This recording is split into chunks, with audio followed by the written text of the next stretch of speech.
Paris, un vendredi d'automne. Alors que certains se pressent dans les bars à l'heure de l'apéritif, d'autres se préparent à passer une soirée plus rock'n'roll. C'est le cas de Jérémy, un ingénieur de 30 ans. Il reçoit ce soir ses potes dans son studio. Salut, ça va? Ouais, toi. Tu as un petit peu de poudre? Mais en plus de prendre un verre, ils vont tracer quelques lignes. On se sort la poudre. Pas des lignes de cocaïne, mais des lignes d'un autre produit. Ma petite poupoute, c'est de la cocaïne qui a été achetée par un dealer lambda, qui n'est pas de très bonne qualité, et qui a été mélangée malencontreusement à de la méthylène. J'avais le récipient sous la main, il fallait que je remélange les deux, donc ça a été un petit peu mélangé. Et il se trouve que la méthylone peut se sniffer également. La méthylone, un nom de formule chimique qui désigne une de ces nouvelles drogues de synthèse au succès dévastateur. Elle peut se prendre par le nez ou s'avaler.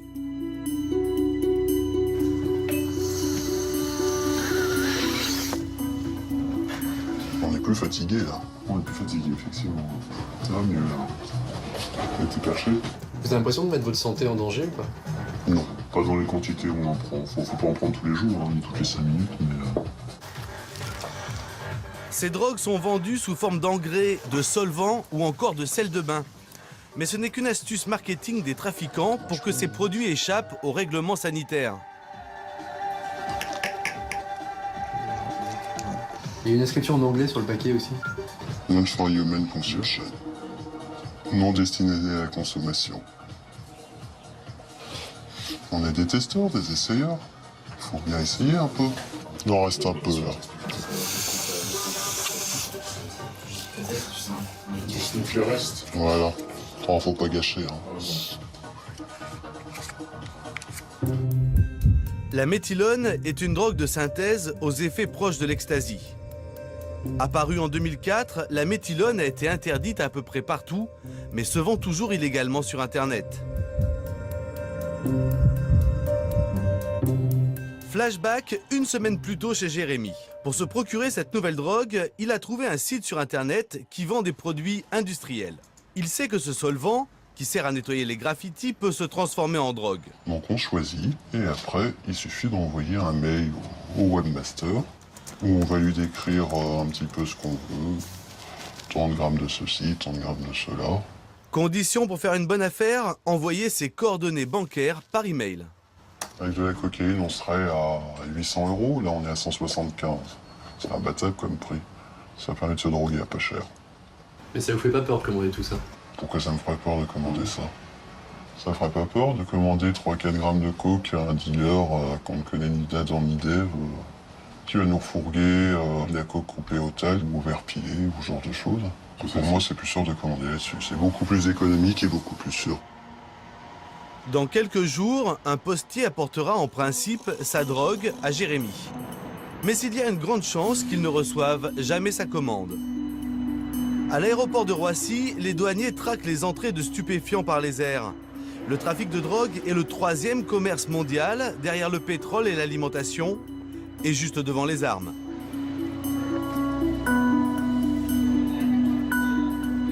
Pour les douaniers, pas facile de repérer ces nouvelles drogues qui se dissimulent facilement dans les enveloppes. Ce matin, Michel Horn, secrétaire général des douanes de Roissy, vient vérifier quelles sortes de drogues ont été saisies à la poste de l'aéroport. Comme tous les jours, des dizaines de colis sont examinés. C'est quoi ça? Je pense que c'est de l'herbe. C'est de l'herbe, ouais, ça sent, hein? Ça sent bien, hein? Et ben voilà, gagné. Ah, il y a même des noms.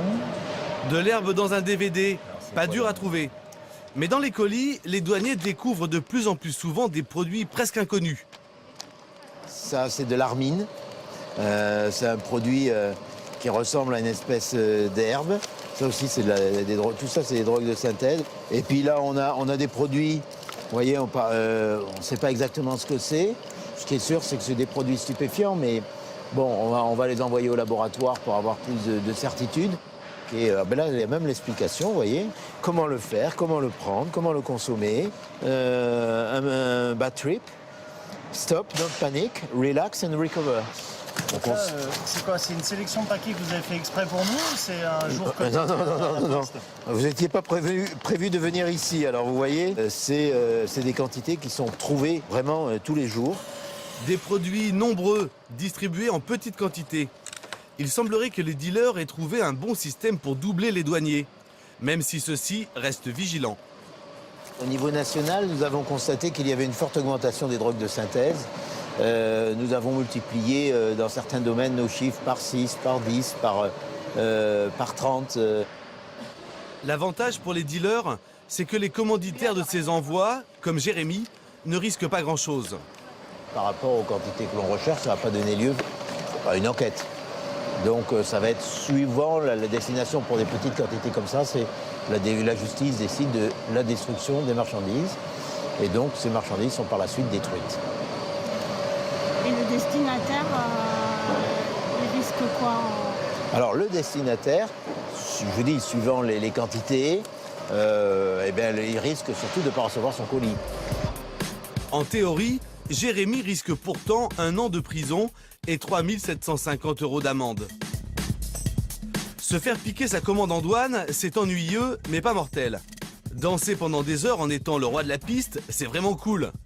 Mais une trop forte augmentation de la température du corps ou une tachycardie bien sévère rendent la soirée moins sympa. On prend ces produits pour faire la fête, on prend ces produits pour se mettre high. Sauf que il y a une diminution très très importante de la conscience, il y a des troubles de la coordination physique. Les dommages avec toutes ces nouvelles drogues, c'est la question de l'intoxication. Nous sommes aux urgences de l'Hôtel-Dieu. Comme tous les week-ends, les urgentistes soignent les accidents dus à l'alcool et de plus en plus souvent aux drogues. Bonjour monsieur, qu'est-ce que vous avez... Regardez-moi. Qu'est-ce que vous avez pris? De l'alcool? Cannabis? Shit ou herbe? Vous avez pris de la drogue ou quelque chose d'illégal? Ces nouvelles drogues de synthèse peuvent prendre les médecins au dépourvu. Ne bougez pas, ne parlez pas, juste une seconde. Le temps de faire un électrocardiogramme. Avec des nouvelles drogues qui arrivent, avec des produits qu'on ne connaissait pas, il y a parfois des symptômes qu'on ne connaissait pas. Donc au bout d'un cas, 2 cas, on arrive à apprendre et on apprend, j'allais dire, sur le tas avec ces nouvelles drogues de synthèse. Votre nom, c'est quoi, s'il vous plaît? D'accord, je vous vois tout de Donc c'est suite. cette demoiselle qui a été Suspicion état de d'ébriété, GHB. suspicion de GHB. Voilà. Sur quoi? Sur les témoins? Sur... Non, c'est sur cette diarrhée. Selon les pompiers.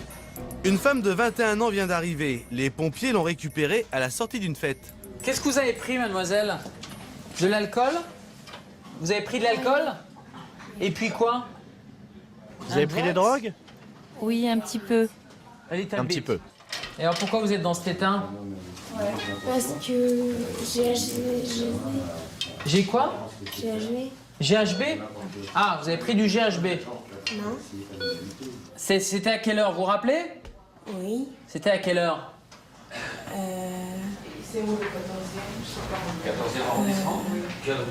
Ouais, là, l'interrogatoire est typiquement pas fiable. C'est-à-dire qu'on est sur quelqu'un qui dit oui, qui dit non, qui répond pas aux questions. Donc on va accrocher simplement des éléments d'interrogatoire. Et un des éléments d'interrogatoire fiable, c'est ce mot GHB qui vient pas de nulle, voilà, il vient pas de nulle part. Elle l'a pas inventé. Donc... Allez, aidez-moi là. Un peu. Cette jolie fille a pris volontairement du GHB, mais sans savoir la dose qu'elle peut supporter. En petite quantité, le GHB est un euphorisant. Mais à haute dose, il crée des trous de mémoire.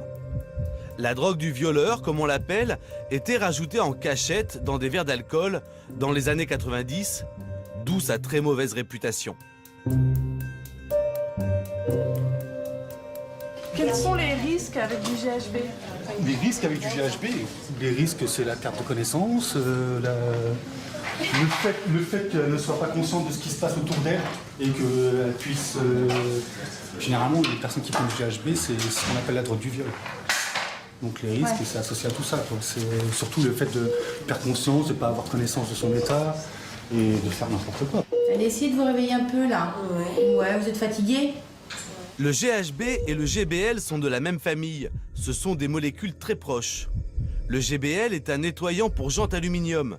Récemment interdit en France, on a pu en acheter légalement pendant plusieurs années.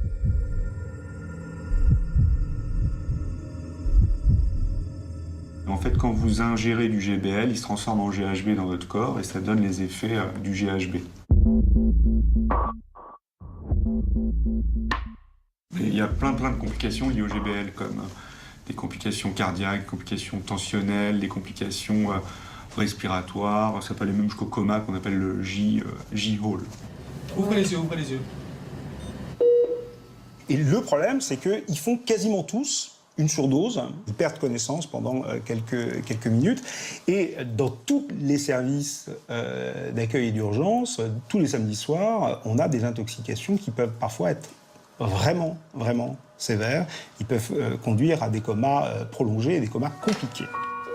Finalement, cette jeune femme rentrera chez elle avec un gros mal de tête et le sentiment d'avoir passé une soirée plutôt glauque.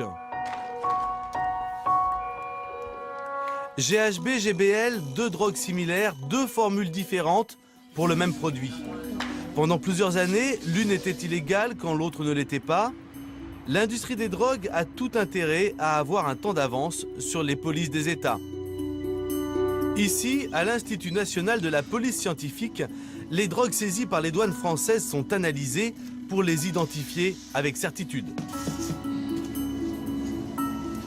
Ici, nous sommes dans la salle qui sert au stockage des produits qui vont être analysés par la section stupéfiants. Nous recevons des affaires un peu de toute la France. Le quotidien de ce spécialiste, c'est de tester les drogues classiques. Cocaïne, héroïne, amphétamine, ecstasy ou encore cannabis. C'est ce qu'on appelle la plaquette de chocolat. Mais lorsqu'il reçoit des échantillons de drogues de synthèse encore inconnus, cet enquêteur doit d'abord découvrir ce que c'est. La problématique des drogues de synthèse, pour nous les laboratoires, c'est essentiellement la première confrontation avec cette nouvelle molécule. C'est-à-dire que quand on a pour la première fois une molécule, une nouvelle drogue de synthèse, ça va nous prendre un certain temps pour l'identifier. Ça peut être une journée ou ça peut être plusieurs semaines si vraiment on n'a aucune idée sur la substance qui est présente. Ce temps d'identification joue en faveur des trafiquants de drogue. Tant que la substance n'est pas analysée, elle n'est pas identifiée et donc pas interdite. Parmi ces drogues qui font fureur, de très nombreux dérivés de la catinone. Nous avons aujourd'hui, depuis un an ou deux, de nouvelles drogues de synthèse qu'on appelle les catinones substituées, qui sont en fait des molécules proches de la catinone qui est présente dans le cat. Le cat, c'est un produit végétal qui est consommé essentiellement sur la péninsule arabique et sur l'Afrique de l'Est, donc le Yémen, la Somalie, le Soudan, qui sont des pays qui consomment ce produit de façon quotidienne pour certaines personnes, alors qu'en France, c'est un produit classé stupéfiant, donc qui est interdit. Donc les chimistes ont modifié cette molécule, donc qui est une molécule naturelle au départ, de manière à produire de nouvelles classes de drogues avec de nouveaux effets, comme la méphédrone. À partir de ce socle commun qu'est la catinone, les trafiquants ont donné naissance à de nombreuses petites sœurs de synthèse.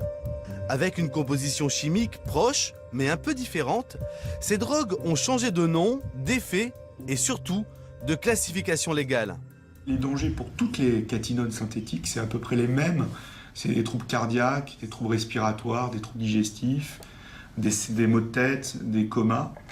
Ça, c'est sur le plan de la santé physique et sur le plan psychiatrique, il y a des risques de dépression, de tentatives de suicide et d'épisodes délirants et de bad trip. Au sein de cette famille de dérivés de la catinone, la plus tristement célèbre de toutes est la méphédrone. La méphédrone, il y a eu l'année dernière un engouement absolument majeur en France et dans le milieu parisien. On en trouve sur Internet dès 2007. À l'époque, la méphédrone est vendue comme engrais. C'est un peu le post-ecstasy, et il a aussi des effets psychostimulants qui se rapprochent de celui de la cocaïne. C'est de l'euphorie, c'est du bien-être, c'est un sentiment de toute puissance, et puis un contact social facile. En gros, c'est j'aime tout le monde, et tout le monde m'aime, et c'est très bien, et je plane. Et dans une deuxième phase, qui est une phase de descente, on trouve des situations qui sont quand même très angoissantes.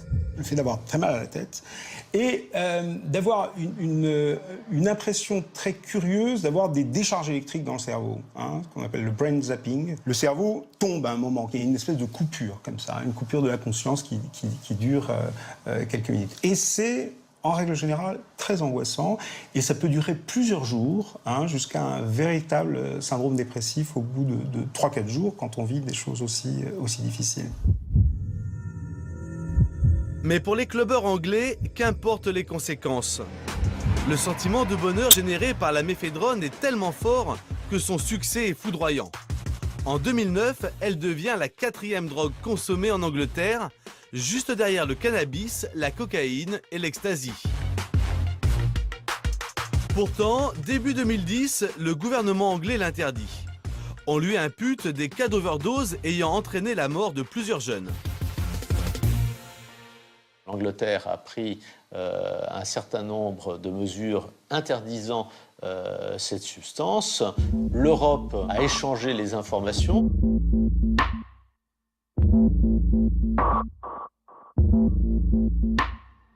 Et c'est à la suite de cet échange que la France a décidé d'analyser les conséquences de la consommation de ce produit et a décidé ensuite, très peu de temps après les Anglais, de classer comme produit stupéfiant la méphédrone.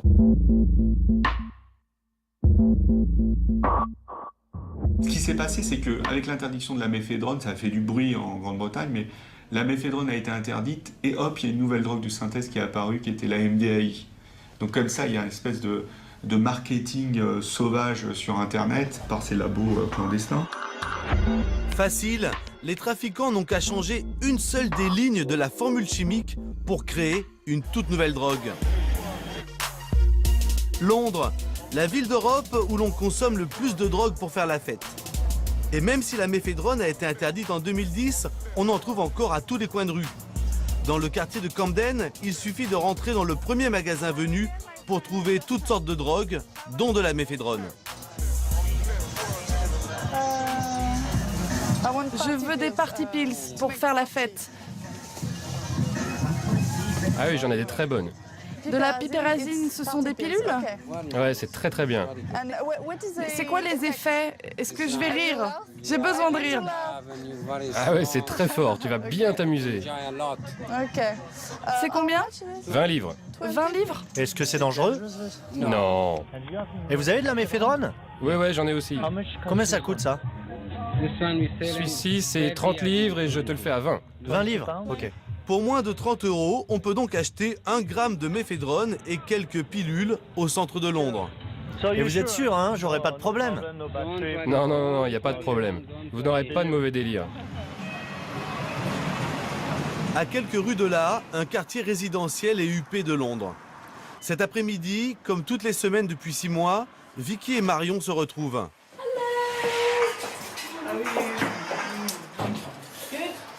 Allez, rentre. Ces deux femmes ont un triste point commun, leurs filles sont mortes après avoir pris de la drogue en soirée. C'est une belle photo de Louise. On l'avait mis sur son cercueil pendant l'enterrement. Louise, la fille de Vicky, avait 21 ans. Elle étudiait le stylisme et c'était une fêtarde. Ça, c'est mon tatouage. Louise est partie il y a 18 mois avec sa copine à Liverpool car elle était DJ et elle avait une soirée là-bas. Elles ont raté leur bus, elles ont bu et fait je ne sais quoi d'autre. Elle est revenue avec un tatouage là, juste sur le bras avec écrit « Maman ». Et elle m'a dit « Voilà, c'est ton cadeau de fête des mères ». Donc après sa mort, j'ai fait le même. Elle était folle, mais dans le bon sens. Elle était juste exubérante et extravertie. Elle faisait des dessins de mode adorables. Le jour où elle est morte, elle était avec des amis et ils fêtaient son entrée à l'université. Et les autres personnes avec qui elle était, je l'ai appris par la suite, étaient tous de très gros consommateurs de kétamine. La kétamine est un anesthésiant pour cheval.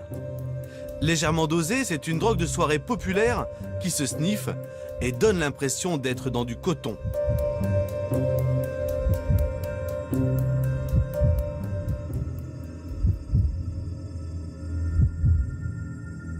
Ça peut être un effet hallucinogène, ça peut être un effet relaxant, ça peut être un effet contre l'angoisse.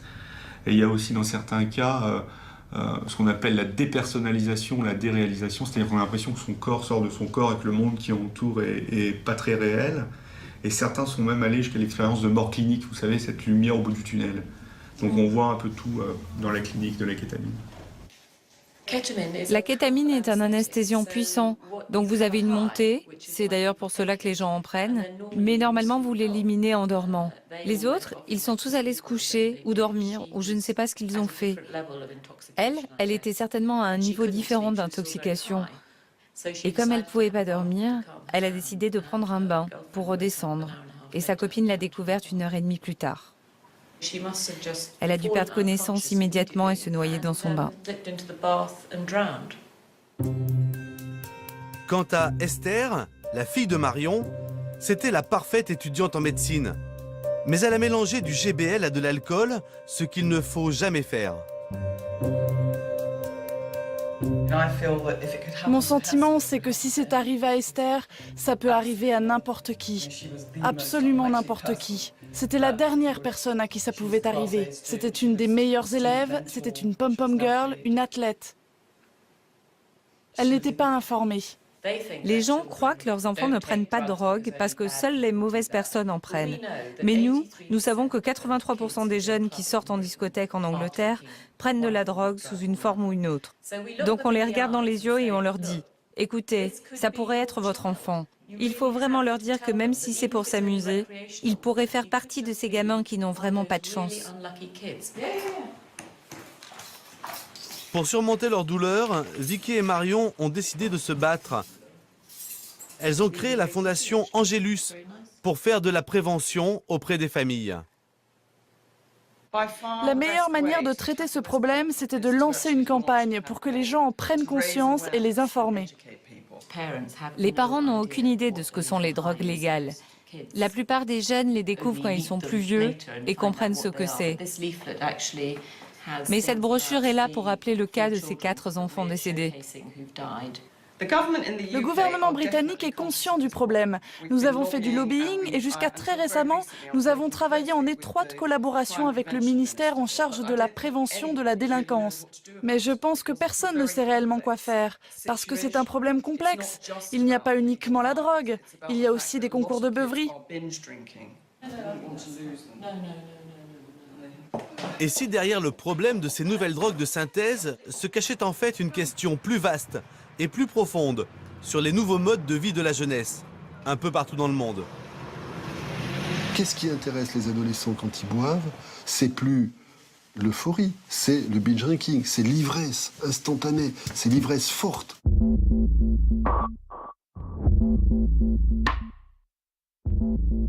Ces deux choses-là, l'intensité et de l'instantanéité, sont des valeurs qui font le prix de cette expérience. Et notre société, culturellement, valorise ça. On a, et c'est pas un reproche, toute notre modernité, toute la technologie fait qu'on peut avoir de plus en plus vite ce dont on a envie.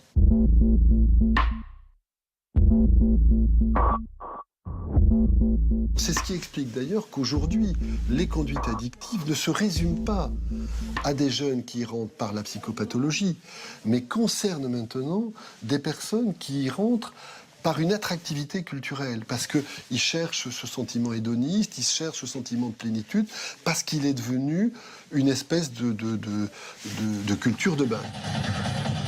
Et parmi les lieux où cette culture de base s'exprime, les technivals. Lors de ces immenses rassemblements festifs, les DJ déversent une techno hardcore depuis des murs de son durant plusieurs jours. Un véritable marathon de la trance.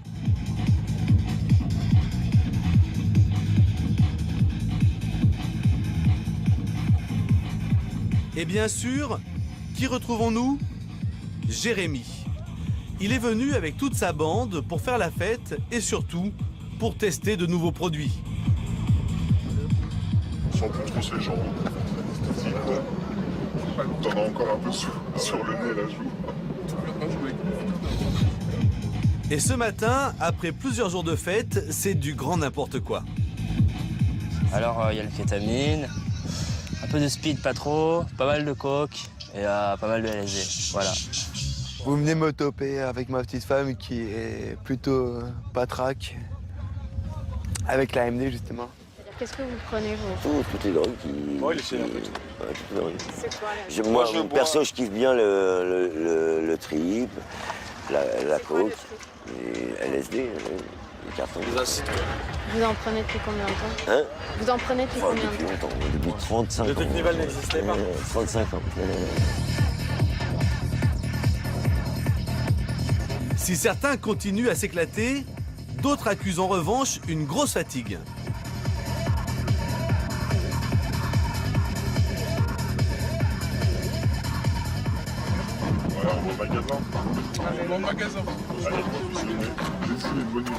Pour Jérémy et ses amis, le magasin, c'est le dealer. Et celui qu'ils vont rencontrer a une nouvelle substance à leur proposer, une drogue qui revient en force.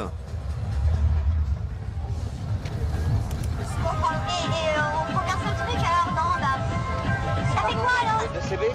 Ah, bah, c'est de la mescaline synthétique. Voilà. C'est quoi? Vous avez goûté de la mescaline? Non. Non? La mescaline, c'est violent.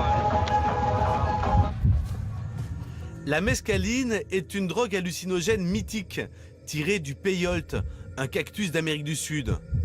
Le dérivé synthétique de la mescaline, la 2CB, est une drogue qui remonte aux années 70. La 2CB fait actuellement un retour remarqué. Malgré l'attrait de la nouveauté, Jérémy et sa bande restent méfiants face à ce produit réputé puissant. Le dealer sort alors un argument commercial imparable. En avant, c'est une multiplication de drogue aussi. Ça veut dire, si tu prends de la clé, c'est français. Ah ouais. Je te laisse voir, tu vois ce que je veux dire? Non, on prend de la CB, on prend de la MD alors. Ouais, on prend tout comme ça, et on va pareil. C'est bien pour en dire. Les deux produits, tu vas péter un câble. Ah ouais, ok. C'est écrit dessus. 80 € pour un gramme de MDMA et de 2CB. Pas sûr que ce soit une bonne affaire. Pendant leur séjour, Jérémy et ses amis auront pris 8 sortes de drogues différentes. C'est cette consommation multiple qui inquiète. On a affaire à un usager du monde hyper moderne qui prend différentes substances à différents moments en fonction de différentes humeurs ou contextes de vie. Ce sont des dépendants à la cocaïne, des abuseurs de GBL, et ils vont expérimenter la méphédrone en fumant du tabac et les joints. Donc on est dans des combinaisons de polyconsommation et pour certains même de polydépendance. On est vraiment dans l'ère, dans la mode de la polyconsommation. Un produit pour accentuer les effets d'un autre produit, pour diminuer les effets de descente d'encore un autre produit, etc., etc. C'est une vraie chimie. Les apprentis chimistes.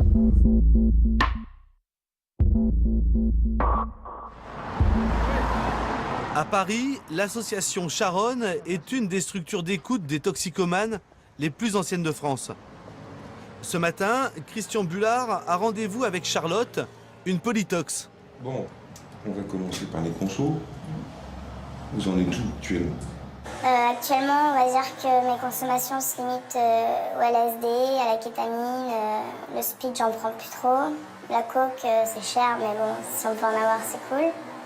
Mais c'est vrai que moi, mes deux petits points faibles, c'est le LSD et la kétamine. Et vous les mélangez? Ouais, ça m'arrive, souvent. Charlotte, 20 ans, a commencé à prendre des drogues dans des raves. C'était il y a 4 ans. Elle n'a jamais décroché, notamment du LSD, un hallucinogène.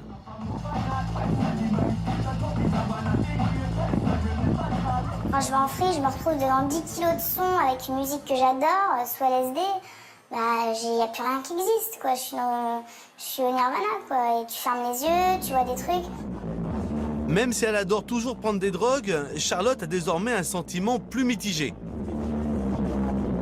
Je ressens, quand j'ai passé 48 heures sans manger, sans boire, sans dormir, c'est vrai que des fois, c'est dur de revenir à la réalité, en fait, quoi. De recommencer une semaine et de se dire que, bon, il faut avoir le sourire, il faut aimer la vie, alors que tu as passé un week-end à rigoler, à voir des trucs de ouf, bah, tout est tellement fat quand tu reviens à la vie réelle, en fait, c'est... Et dans les produits que vous consommez, lequel est le plus, entre guillemets, dangereux? Je dirais peut-être le LSD parce que c'est une drogue qui fait aller tellement loin et qui fait tellement voyager que quand on vient à la réalité, c'est ça qui est assez dur.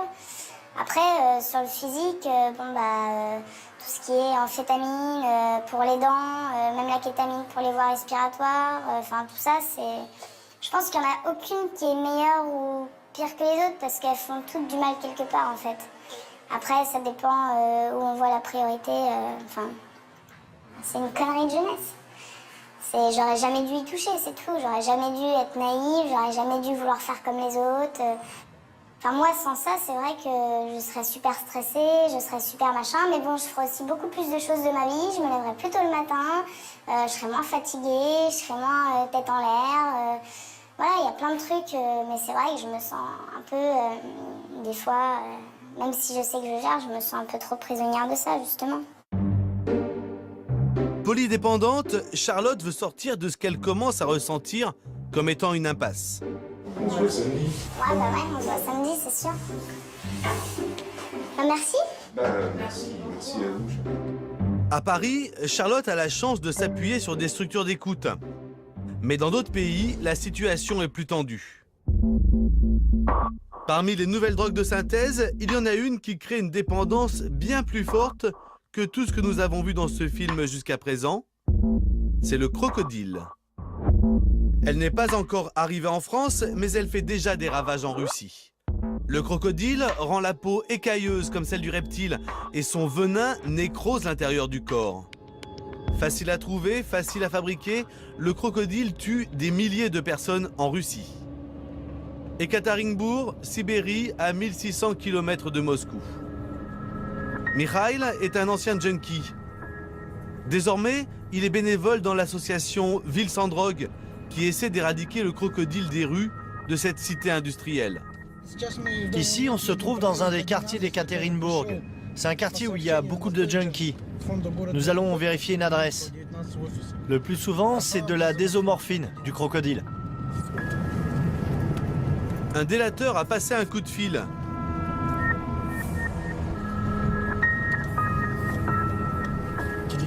Je pense que c'est par là. Mais nous sommes au 37 et on cherche le 41.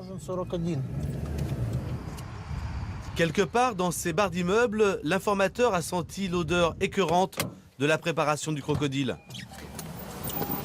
Pour prouver la gravité du problème aux autorités, Mikhail filme tout ce qu'il voit.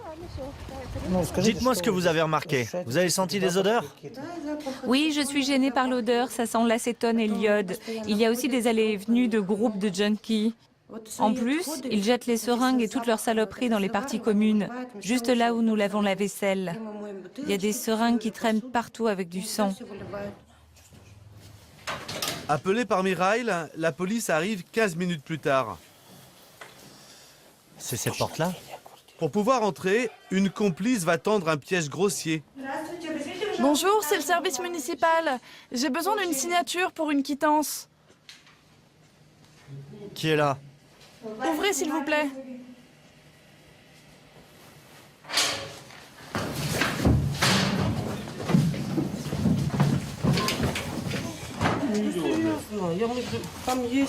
L'appartement est un taudis où la saleté l'emporte sur le délabrement. Les 4 personnes sont tétanisées. Toutes savent qu'elles risquent la prison. Ils étaient en train de se piquer quand on est arrivé. C'est ça les seringues avec lesquelles ils se shootent. Voilà la drogue.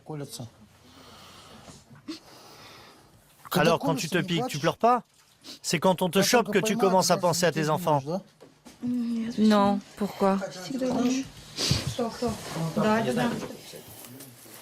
Revenu lui-même de l'enfer de la drogue, Mikhail n'est pas tendre avec les 4 junkies. L'interrogatoire qu'il filme pour le compte de l'association est brutal.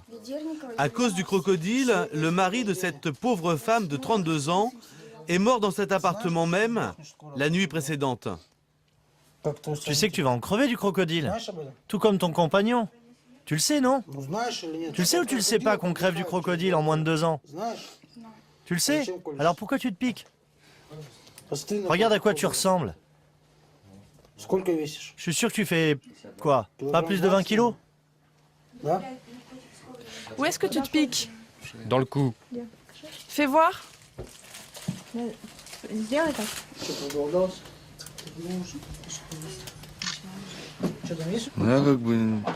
Moi, c'est comme ça de temps en temps. Je sais pas pourquoi je prends du crocodile. Ça fait pas un effet très longtemps. On peut recommencer souvent parce que le crocodile ne coûte pas cher. On n'a même pas le temps de penser aux saloperies qu'il y a dedans. Tout le monde meurt. Personne ne reste en vie. Mais quel est ce venin mortel? À côté des seringues, une tablette de codéine, un médicament antidouleur qui contient de la morphine, mais aussi des bouteilles de plastique qui sentent l'essence. C'est avec ça qu'ils fabriquent le crocodile. Après la première injection de cette drogue, l'espérance de vie est d'environ 2 ans. En fait, le corps ne peut pas évacuer la drogue.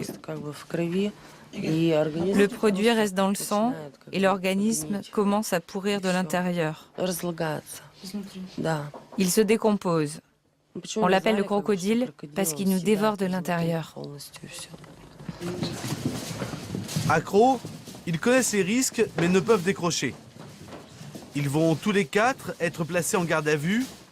La propriétaire de l'appartement, considérée comme étant le receleur, risque 2 ans de prison.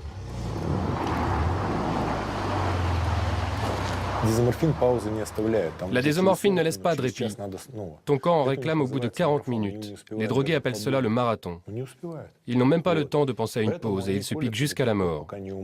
On ne peut pas en décrocher.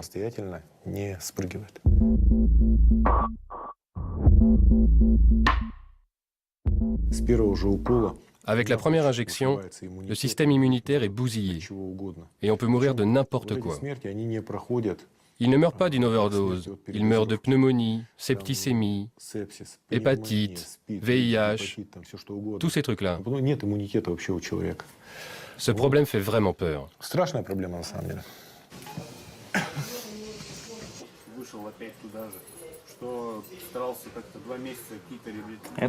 Ça, c'est des marques à cause du crocodile.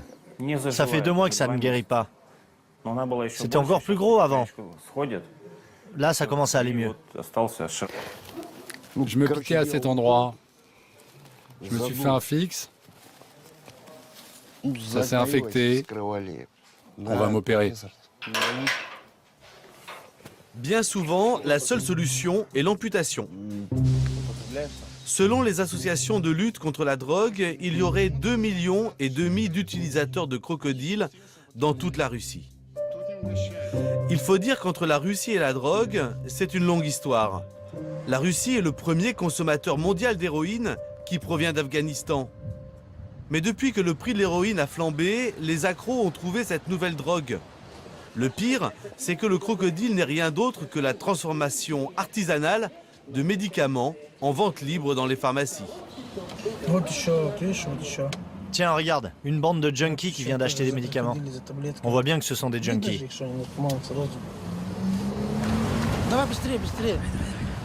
Ce qui révolte Mirail, c'est que certains pharmaciens sans scrupules n'hésitent pas à vendre le kit complet de fabrication du crocodile en toute connaissance de cause. Pourquoi vous enfreignez les directives du ministère de la Santé relatives à la vente de codéine? Vous pouvez me le dire? Pas de commentaire. Vous connaissez la loi. Alors pourquoi vous venez de vendre 3 boîtes à ce monsieur? Je ne vais pas surveiller tout le monde. Vous savez pourquoi ils achètent ces médicaments? Non. Mais si, vous le savez parfaitement. Reprenez vos médicaments, les seringues et l'iode. Ils savent que les jeunes se tuent avec ça. Ils le font exprès de le vendre. Ce sont des assassins. Et si votre enfant s'était rendu en pharmacie et s'était procuré des médicaments, comment auriez-vous réagi? Quel est le rapport avec mes enfants? Je n'enfreins pas la loi. Bon, promettez-moi d'être plus vigilante la prochaine fois. On pourrait faire fermer votre pharmacie, hein. Au revoir. Des menaces en l'air.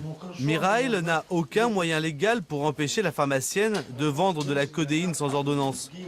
La décision relève du gouvernement qui traînerait des pieds. L'industrie pharmaceutique fait tout pour produire et vendre un maximum de produits à base de codéine avant que la loi ne change. Le Premier ministre actuel pourrait résoudre ce problème en un seul coup de fil. Juste un coup de fil. En attendant une hypothétique interdiction, le crocodile continue de faire des ravages en Russie. Un homme a accepté de nous montrer comment il fabrique cette nouvelle drogue chez lui.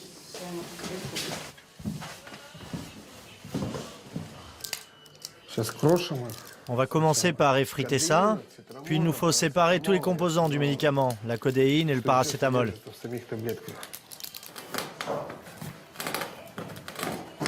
Comme un apprenti sorcier moderne, après avoir broyé les médicaments qu'il vient d'acheter en pharmacie, Iya rajoute de l'essence.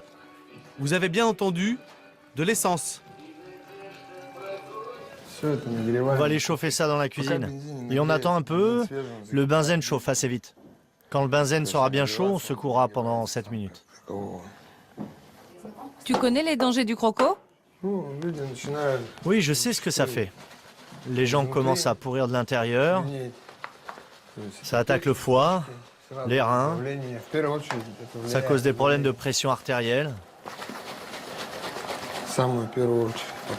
Puis je crois qu'à la fin, ça attaque le cœur.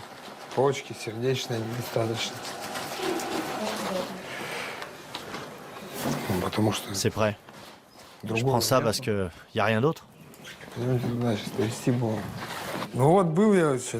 Regarde sur cette photo comment j'étais. Le crocodile, ça tronche petit à petit. La photo à droite, c'était il y a un an et demi. Tiens, regarde, ça s'est séparé. La partie blanche, sous l'essence, c'est le résidu de codéine.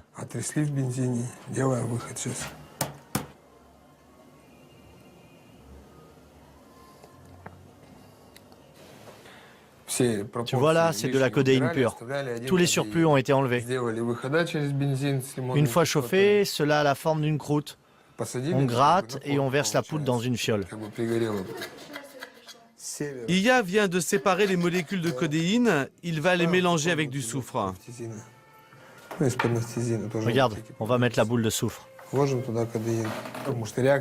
On va faire la réaction chimique. Regardez bien. Une odeur répugnante se répand dans tout l'appartement. Ça sent comme dans les toilettes publiques. L'odeur vient de là. Exactement comme aux chiottes. Fais chier, je suis dégoûté, ça a débordé.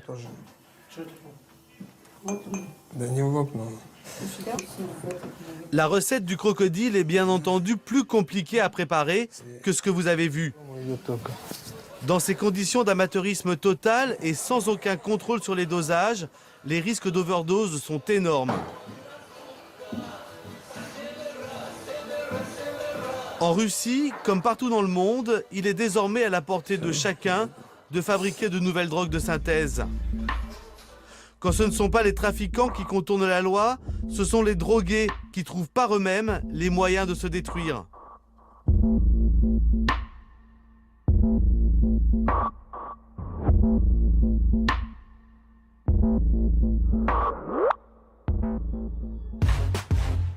De l'autre côté de la Terre, en Nouvelle-Zélande, une solution différente semble se profiler. Là-bas, un adulte sur 2 avoue consommer de la drogue.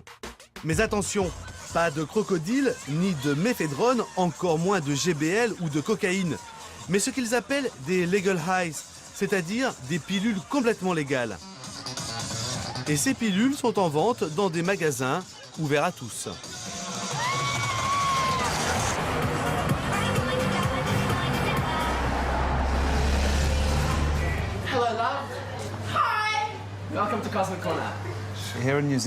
Ici, en Nouvelle-Zélande, nous avons tout un tas de drogues légales. Par exemple, des énergisants. Les gens en prennent pour différentes raisons, mais surtout pour avoir la pêche. Voici 2 sortes de pilules que l'on produit nous-mêmes. C'est comme du MDMA ou de l'ecstasy léger. Mais ça ne contient que des ingrédients légaux.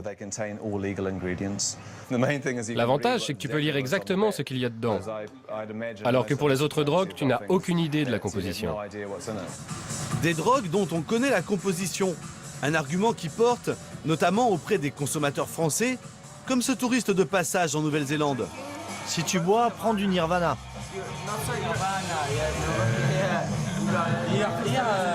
En France, si tu prends des pilules, c'est la tôle. Et si tu étais président, tu légaliserais? Mais bien sûr. Chacun a le droit de faire ce qu'il veut, bordel. Moi, j'ai eu l'occasion d'essayer un peu ce qui se faisait en Nouvelle-Zélande et les formules ne sont pas cachées. Et en France, qu'est-ce qui se passe? En France, c'est une question de business. Donc la personne, elle va prendre des extasies, elle va l'acheter à un certain prix, elle va essayer de le couper, elle va en acheter de mauvaise qualité qui sont blindées de conneries. Et le jeune, il a envie de faire la fête. Donc de toute façon, à un moment donné, il va pas réfléchir à... il va pas avoir un labo de toute façon pour tester les produits. Donc il va avoir envie d'y aller, il y va, il le fait. Et c'est tout. Donc au moins là, ça a l'avantage d'être clair. Même si je garantis pas que ça soit 100% bon pour la santé, chacun fait ce qu'il veut, quoi. L'inventeur des drogues légales, c'est ce rocker qui se prend pour David Bowie, Matt Bodden. Dans ses clips, il se voit en sauveur de l'humanité. Il prétend aussi avoir sauvé la Nouvelle-Zélande du fléau de la crystal meth il y a 10 ans.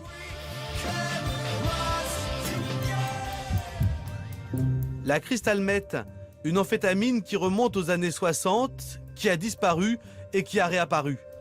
Ses effets sont dévastateurs, comme vous pouvez le voir sur ces images avant, après.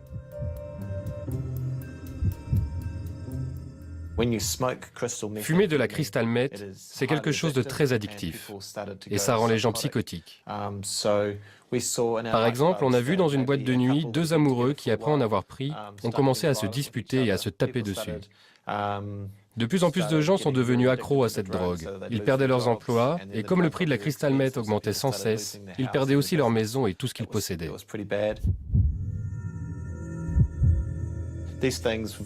Ça m'a amené à la conclusion que si on avait des drogues plus saines dans notre pays, il y aurait moins de morts et les consommateurs ne seraient jamais fous et jamais accros.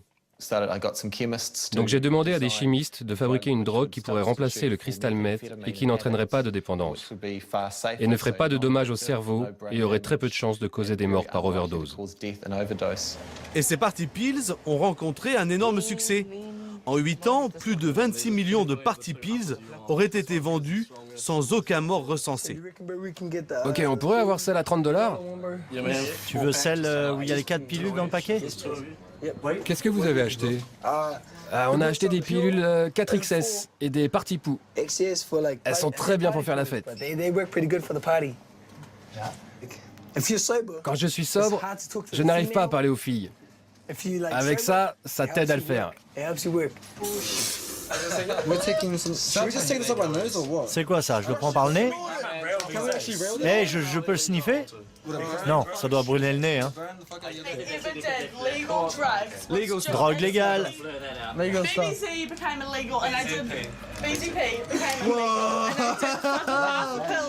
Qui va être à fond ce soir?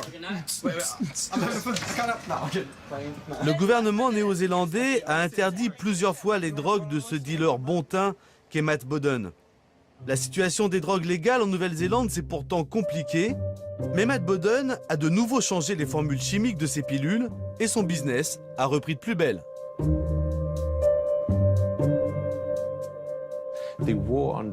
La guerre contre la drogue ne peut pas durer. La technologie évolue si vite que de nouvelles drogues sont créées tous les mois. Et si on n'autorise pas la vente de produits plus sûrs sur le marché, toutes les drogues, y compris les plus dures, s'achèteront au marché noir et les consommateurs n'auront accès qu'à celles-ci. Moi, je crois qu'il faut changer notre logiciel de prévention parce qu'il est plus adapté à la réalité. Parce qu'on voit bien avec ces nouvelles drogues comment il y a une accessibilité majeure des produits qui passent complètement sous le contrôle de qui que ce soit. La difficulté qu'on a en France, c'est de sortir d'une vision un peu idéologique et d'accepter de regarder la totalité du champ des problèmes posés par les addictions. Moi je vais avoir un discours qui, pour un médecin, tant pis, va être très économique. C'est hallucinant de voir l'argent qu'on perd à ne pas faire un contrôle d'État de la vente du cannabis, de la cocaïne et de l'héroïne. L'État récupérerait un argent important, qu'il faudrait d'ailleurs, bien évidemment, investir immédiatement dans les stratégies de prévention, les stratégies de réduction de risque et les stratégies de traitement des sujets qui en deviennent dépendants. Même si pour certains, la fête est plus drôle avec des drogues, leurs effets néfastes ne se limitent pas aux problèmes physiques, aux bad trips ou aux redescentes douloureuses. La drogue altère notre jugement et ce n'est souvent qu'une rustine qui évite de se confronter aux vrais problèmes. Face à cette industrie puissante, imaginative et en plein essor, les politiques publiques devraient faire le constat de leur échec. Ces nouvelles drogues, avec leurs nouveaux modes de production et de distribution, sont en train de changer durablement la donne. Un peu partout dans le monde, des voix demandent l'ouverture d'un débat et une nouvelle approche sur la question de la drogue. Et aucune société moderne ne devrait en faire l'économie.